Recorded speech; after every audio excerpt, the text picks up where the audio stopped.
पण देवराज इंद्राला आपण करतोय ते उपकार करतोय असं वाटू लागलं आणि हा कृष्ण कोण सांगणारा की माझा यज्ञ करू नका, आणि गोकुळातले हे लोक त्याचं ऐकतात पण. कसं शक्य आहे असं? आता मी माझी ताकद दाखवतो. नाही या गोकुळाला आणि वृंदावनाला संपवलं तर नावचा देवराज नाही, हा ही भावना इंद्राच्या मनामध्ये आली. इंद्राने वरुण राजाला आज्ञा केली आहे, पवन राजाला आज्ञा केली आहे, पवन देवाला आज्ञा केली आहे की आता सोसाट्याचा वारा सुटेल.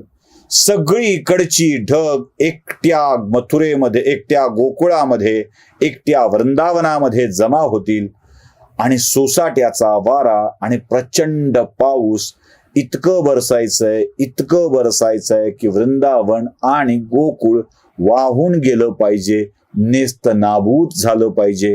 हा इंद्राचा आदेश.